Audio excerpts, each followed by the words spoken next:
오늘 사도행전 15장 1절에서 5절까지 있는 말씀을 중심으로 영접을 받는 자 하는 제목으로 말씀을 드립니다. 4절에 보면은 예루살렘에 이르러 교회와 사도와 장로들에게 영접을 받고 하는 말씀이 나와요. 영접이라는 말은 손님을 맞이할 때 아주 따뜻하게 대접하는 것을 영접이라고 말합니다. 다른 말로 얘기하면은 아주 크게 환영을 한다 그런 뜻입니다. 반대로 푸대접이란 말이 있어요. 그저 대수롭지 않게 아무렇게나 하는 대접을 푸대접이라고 말하죠. 그래서 푸대접을 받으면은 기분이 좋지 않습니다. 우리 대통령 내외가 언젠가 체코를 방문했을 때 그 나라 대통령이 없는 가운데서도 방문해가지고 구설수에 오른 적이 있어요. 왜냐하면 정식 초청이 아니고 어디 다른 나라 회의하러 가면서 방문하는 과정 속에 거기를 방문해서 아마 프라하의 여러 곳을 방문하고 싶어서 아마 그 대통령 부인이 좀 가자 그랬는지도 모르죠. 그럼 정식 영접을 못 하거든요. 그러니까 그냥 손님 관광객 비슷하게 해서 다녀온 적이 있는데 한 나라 국가 수반이 가게 되면 그건 예의를 갖춰서 영접을 하거든요. 공항에서부터 그저 도열을 하고 어떤 때는 예포도 쏘고 그래서 영접을 하는데 그 예고 없이 그냥 일방적으로 가겠다 하면 그런 대접을 받지 못하는 거예요. 그런데 오늘 말씀에 보면은 바울이 예루살렘 교회에 왔을 때 교회가 그들을 크게 영접했다. 그렇게 말하고 있어요. 정말 따뜻하게 대접했다. 말씀드린 대로 이 교회에서 영접받지 못하는 사람, 그저 교회에서 환영받지 못하는 사람도 있지 않습니까? 오늘 말씀에 따라서 어떤 사람이 교회에서 영접을 받느냐, 주님께 영접을 받느냐 생각해 보는데, 첫째로 문제를 해결하는 자가 교회가 영접을 합니다. 1절에서 2절을 읽어보겠습니다. 시작. 어떤 사람들이 유대로부터 내려와서 형제들을 가르치되 너희가 모세의 법대로 할례를 받지 아니하면 능히 구원을 받지 못하리라 하니 바울 및 바나바와 그들 사이에 적지 아니한 다툼과 변론이 일어난지라. 형제들이 이 문제에 대하여 바울과 바나바와 및 그 중에 몇 사람을 예루살렘에 있는 사도와 장로들에게 보내기로 작정하니라. 아멘. 여기 말씀에 있는 것처럼 좀 문제가 생깁니다. 그런데 이 문제를 해결한 사람이 누구냐? 바로 바울이었습니다. 바울은 문제를 해결하는 사람이었어요. 문제를 야기시키는 사람이 있는가 하면은 문제를 해결하는 사람이 있었어요, 교회 안에. 근데 바울은 그 문제가 있는 교회, 그 문제를 해결했다는 거예요. 구약의 민수기 12장에 보면은 모세의 이야기가 나오는데, 우리가 잘 알듯이 모세는 출애굽을 통해서 이스라엘 백성들을 가나안 땅으로 인도하기 위하여 세운 하나님의 지도자였습니다. 그런데 모세가 그 광야의 생활 속에서 원래 부인이 이름이 십보라인데 이 십보라가 죽습니다. 그렇게 되자 여자가 이제 새로운 부인을 맞이하게 되는데, 이 여자가 지금으로 말하면 에티오피아 여자였어요. 성경에는 구스라는 지역을 얘기하는데, 그러니까 이 문제를 가지고 문제를 삼고 모세를 공격한 사람이 누구냐? 바로 위의 누이 미리암이었습니다. 그리고 형 아론까지도 공격을 합니다. 왜 구스 여자를 아내로 맞이하느냐? 아니, 하나님께서 이방 여인과 결혼하지 말라 그러지 않았느냐? 그러면서 모세를 공경에 빠뜨려요. 모세에게 이 싸움을 거는 거예요.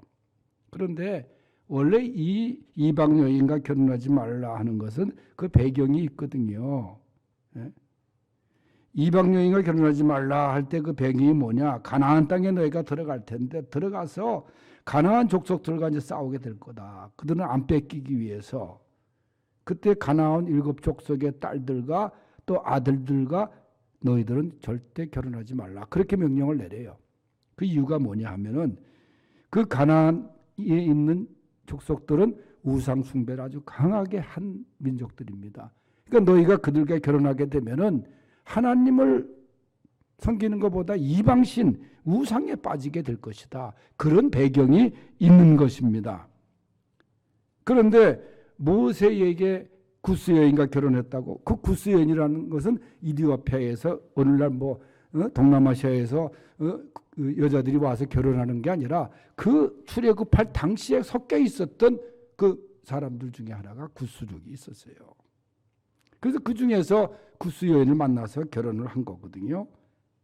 그러니까 그걸 가지고서 이 문제를 야기시키는 게 누구냐 하면 미리암이고 아론이었습니다. 여러분, 모세는 하나님이 세우신 지도자 아닙니까? 하나님이 세우신 영도자에게 도전을 하는 것은 그건 하나님께서 원하시는 일이 아니었어요. 사실 미리암은 자기 동생이 낳자마자 나일강가에 그 버림을 받았을 때, 이제 띄웠을 때 그 동생을 따라서 쭉 가면서 그 다음에 공주의 딸이 그 건지는 걸 보지 않았어요. 그리고 그 사람을 찾아가서 미리암이 제가 유모를 구해드릴까요? 하고 자기 어머니를 소개한 게 바로 미리암이거든요. 그러니까 모세에게는 사실 잊을 수 없는 같은 혈육이죠. 그런데 이 미리암이 변해서 모세를 공격하는 거예요. 그러니까 하나님이 말씀하십니다. 모세는 온유함이 모든 지면에 있는 모든 사람들보다 뛰어나다.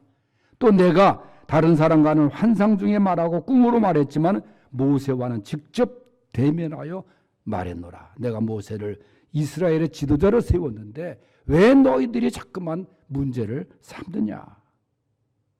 결국은 하나님께서 진노하셔서 미리암이 말이죠. 지금으로 말하면 한센병, 이 나병에 문둥병에 걸리고 맙니다.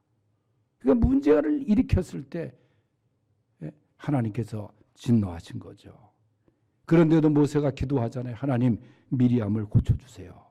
그래서 하나님께서 모세의 기도를 통해서 이 미리암을 고쳐주십니다. 미리암은 문제를 계속 야기시킨 사람. 그러다가 혼이 났어요. 모세는 기도를 통해서 그 문제를 해결했어요. 우리가 가정에서도 그렇고 교회에서도 그렇고 문제를 일으키는 사람이 있는가 하면 문제를 해결하려고 하는 사람이 있어요. 사도 바울은 문제가 있을 때 문제를 해결했던 사람이에요.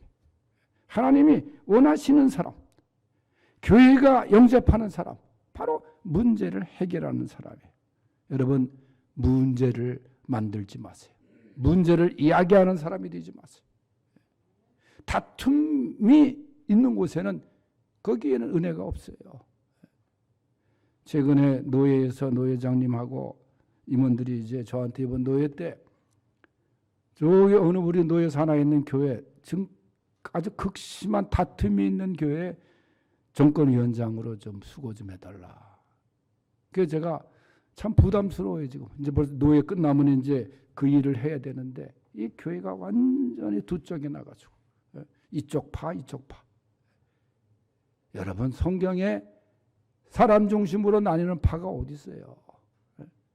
그렇게 많이 모이는 교회가 말이죠. 이게 분쟁이 나가지고 문제를 자꾸만 야기해가지고 장로님들을 다 제명시키고 또 한쪽에서는 거기에 대해서 이거는 부당하다. 이제 곤란한 문제가 생겼어요. 여러분, 이런 곳에 하나님의 은혜가 임하겠어요. 문제를 해결하는 교회, 문제를 해결하는 우리 성도들 될 수 있기를 바랍니다. 그 이유가 뭐냐면 오늘 본문에 보면은 할례 문제 때문에 문제가 일어난 거예요. 바울이 말씀하는 건 뭐냐? 오직 구원은 은혜로 예수님을 믿음으로 구원 얻는 것인데, 그런데 유대교에서 온 이 교인들이 아니라 할례를 받아야 된다 그러는 거예요. 율법을 계속해서 주장하는 거예요. 교회가 문제가 일어나는 거예요. 그러니까 바울은 말합니다. 오직 은혜로, 오직 믿음으로 구원을 얻는 것이니라. 그러면서 그 문제를 해결해 주십니다. 여러분, 그저 문제 없는 곳이 없죠. 그러나 문제를 야기시키는 사람이 아니라 문제를 해결하는 사람, 문제를 조정하는 사람, 그런 성도들이 될 수 있기를 바랍니다. 두 번째는 기쁘게 하는 자, 교회가 영접을 합니다. 3절 말씀 읽어보겠어요. 시작.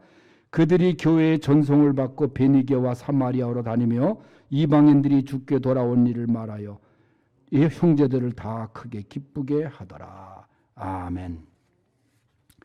교회가 형제들이 다 크게 기뻐했다 그 말이에요. 여러분, 그냥 기뻐했다가 아니라 크게 기뻐했다. 얼마나 기쁨이 큰 겁니까? 그래서 크게 기쁘게 하는 자 바울이었어요. 그 말이 뭐냐면 바울이 많은 사람들에게 가서 복음을 전하고 하니까 이방인들이 다 죽게 돌아온 일들을 이제 자기 선교 보고를 한 거예요. 그러니까 그게 얼마나 은혜가 됩니까? 선교하면서 많은 사람들이 회개하고 돌아와서 교회가 세워지고 교회가 부흥되고 그런 소식을 전하니까 사람들이 다 아멘 할렐루야 하면서 기뻐했다는 거예요. 오늘 교회가 크게 기뻐했다는 말씀이 있는데 여러분 한 군데 한번 찾아볼까요? 5장 사도행전 5장 한번 당겨서 보세요. 사도행전 5장 11절 앞으로 나가서 사도행전 5장 11절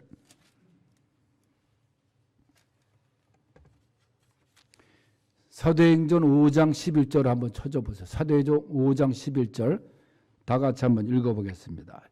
시작. 온 교회와 이 일을 듣는 사람들이 다 크게 두려워하더라. 여러분 지금 다 크게 기뻐하더라 하는 말씀이 있고 조금 전에 읽은 것은 뭐예요? 다 크게 두려워하더라. 그래서 이게 상반된 말씀 아닙니까? 두려움과 기쁨은 이게 상대적인 단어 아닙니까? 그러면 왜 교회가 다 두려워했을까? 그것은 아나니아 삽비라 부부 사건 때문에 그렇습니다. 하나님 앞에 헌금을 드리는데 초대교회가 다 팔아서 통용을 하고 함께 나누고 그런 그 교회에 있었는데 숨기고 있다가 베드로에게 책망을 받고 성령이 떠나면서 하나님께서 그들을 죽게 하시지 않았어요. 그러다 보니까 사람들이 교회가 두려움에 빠졌다 그 말이에요. 사실 아나니아 삽비라는 하나님을 속이기 이전에 사실 양심을 속인 사람, 양심은 속일 수 없잖아요. 자기 양심의 가책을 느끼면서도 여러분 거짓말한 게 그게 하나님의 심판이 있었던 거예요. 왜? 사탄은 거짓말의 대장이거든요. 거짓말의 영이거든요.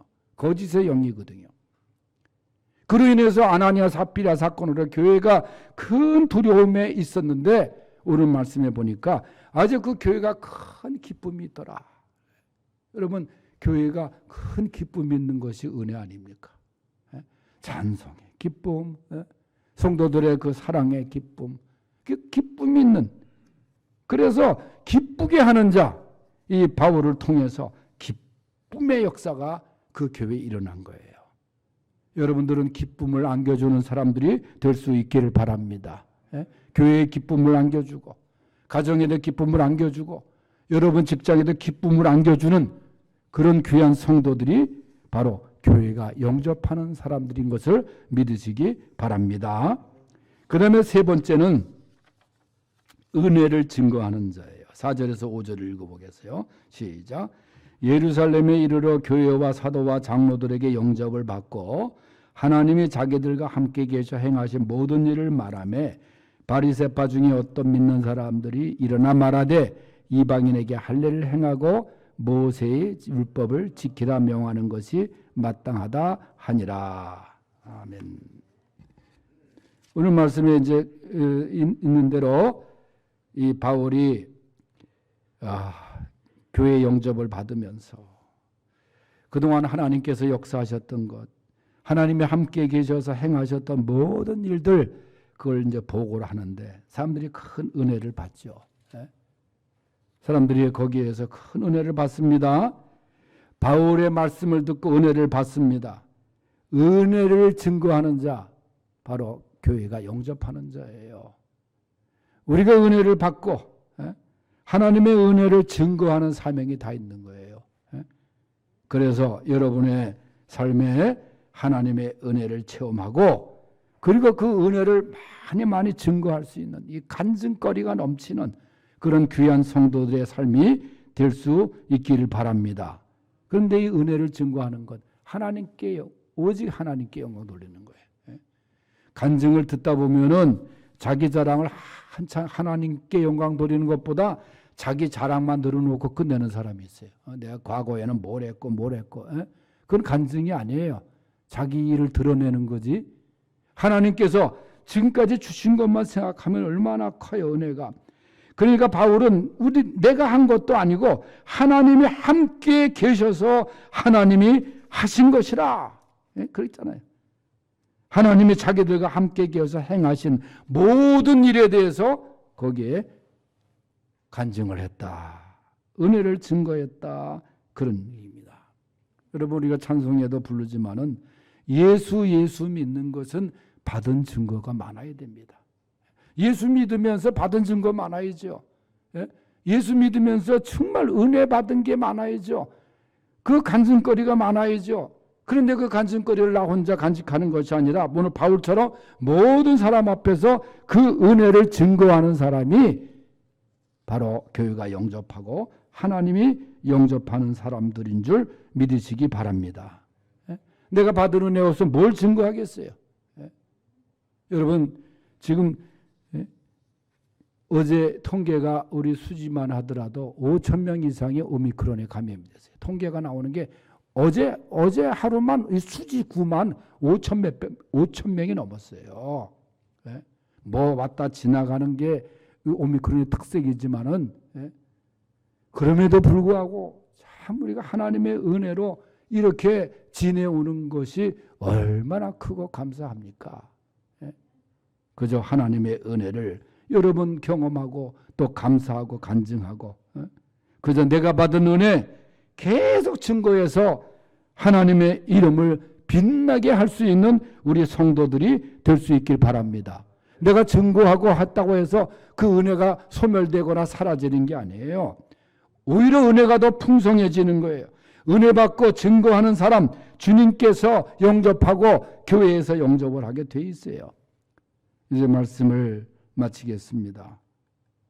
교회 환영을 받는 자, 문제를 해결하는 자들입니다. 여러분, 문제꾼이 되지 마세요. 다툼 꾼이 되지 마세요. 예수님도 뭐라고 말씀하셨어요? 화평케 하는 자가 복이 있나니 그가 하나님의 아들이라 일컬음을 받을 것이라. 하나님의 아들 반대가 뭐예요? 사탄의 자식 아닙니까? 사탄은 분열을 조종하는 거예요. 그래서 문제를 해결하는 사람, 그저 여러분들 있는 곳에서 그저 문제가 없을 수는 없어요. 문제가 있을지라도 그저 문제를 잘 해결하는 성도들, 그리고 크게 기쁨을 안겨주는 사람, 그리고 그저 오늘 말씀에 있는 것처럼 또 하나님께 영광 돌리는, 그래서 은혜를 증거하는 사람, 귀한 성도들 되어서 하나님께 환영받는 그런 귀한 성도들 될 수 있기를 축원합니다. 하나님 아버지 감사합니다. 오늘 교회가 환영하는 자, 주님이 영접하는 자 누구인가 말씀을 들었습니다. 우리 모두 교회가 영접하는, 하나님이 영접하는 성도들 되게 하여 주시옵소서. 예수님의 이름으로 기도하옵나이다. 아멘.